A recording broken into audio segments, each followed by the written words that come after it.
Depuis la fin des années 90, la connaissance et la valorisation de l'architecture du XXe siècle constituent un des enjeux majeurs du ministère de la Culture et de la Communication, qui a mis en place le label Patrimoine du XXe siècle en 1999. Une impulsion nouvelle lui a été donnée suite à la loi relative à la liberté de création, à l'architecture et au patrimoine du 7 juillet 2016, dite LCAP, avec le label Architecture contemporaine remarquable qui lui succède. Cette distinction peut être attribuée aux réalisations de moins de 100 ans dont la conception présente, selon des critères précis, un intérêt architectural ou technique suffisant. Ces champs d'application concernent les immeubles, ensembles architecturaux, ouvrages d'art et aménagements. L'étude, débutée en 2020 dans le cadre d'un partenariat entre l'École nationale supérieure d'architecture et de paysage de Bordeaux et la Direction régionale des affaires culturelles Nouvelle-Aquitaine, amène l'équipe à assurer un travail d'identification et d'évaluation d'œuvres situées sur notre territoire régional afin de porter leur candidature potentielle à la labellisation. Elle a été adossée à l'atelier de master d'analyse spatiale sur les filiations et généalogie en architecture, initié en 2016 autour d'un corpus initialement situé sur l'arc atlantique entre la Bretagne et le Pays basque. Plus qu'aux unicums des grands auteurs ou à la production de masse, l'équipe s'intéresse à la production architecturale quotidienne de qualité, peu ou prou reconnue en son temps. Elle compte parmi les 70% du parc immobilier réalisé en 70 ans en France et majoritairement constitué par l'habitat, aujourd'hui matériau premier de nos villes. Ces maîtres d'œuvre ont plus ou moins hybridé des références modernes et régionales et revendiqué la recherche d'un ancrage aux lieux et aux cultures. D'origine locale et internationale, ils ont participé à façonner l'identité architecturale du territoire néo-aquitain par un jeu d'influences exogènes et endogènes. Si le panel soumis à l'étude est ouvert d'un point de vue programmatique, il est abordé sous la focale de l'habitat individuel entre 2016 et 2021. À compter de la rentrée 2022, l'attention se déplace vers l'habitat jumelé, puis dans les volets à venir, vers les opérations de logement collectif, les grands ensembles et les équipements. Une veille permanente sans exclusive est toutefois maintenue par les chercheurs. La méthode adoptée consiste à regarder, décrire, analyser, conceptualiser, comparer, puis évaluer par décomposition analytique sur la base du dessin au travers de 3 niveaux. Premièrement, à partir d'une grille d'analyse spatiale spécifiquement dédiée, nous révélons les caractéristiques architecturales des objets étudiés par le prisme des outils du projet.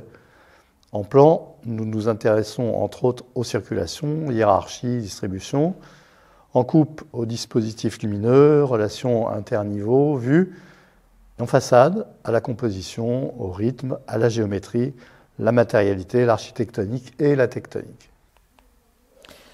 Deuxièmement, au travers des critères de labellisation, nous évaluons la singularité des réalisations, le caractère innovant ou expérimental de leur conception, ou sa place dans l'histoire des techniques, leur notoriété, leur exemplarité dans la participation à une politique publique et leur valeur de manifeste, leur appartenance à un ensemble ou à une œuvre dont l'auteur fait l'objet d'une reconnaissance nationale ou locale, leur évolution, ou bien encore leur état actuel.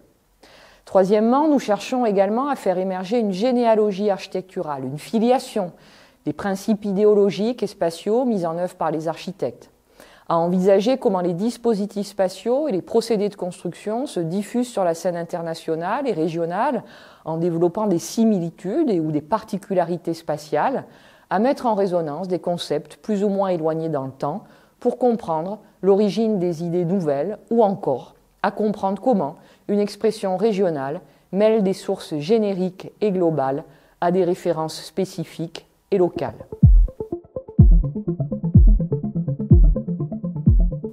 Après évaluation et sélection des objets potentiellement labellisables, l'équipe participe au groupe de travail dédié à la DRAC au sein duquel, avec les autres membres, chercheurs de l'inventaire, chargés d'études documentaires des monuments historiques, architectes des bâtiments de France, conservateurs d'archives et représentants d'associations, elle procède au vote au regard des critères établis. Les chercheurs soumettent ensuite les dossiers à la Commission régionale du patrimoine et de l'architecture qui rend compte de son avis au préfet de région auquel revient la décision de l'attribution du label. Ils assurent par la suite une veille sur la vie des objets labellisés. Le label est un outil à destination du grand public, mais aussi des décideurs et aménageurs. Par son rôle pédagogique, il sensibilise et alerte les acteurs susceptibles d'intervenir sur un édifice et vise à les orienter vers un projet qualitatif et respectueux de ses caractéristiques architecturales majeures.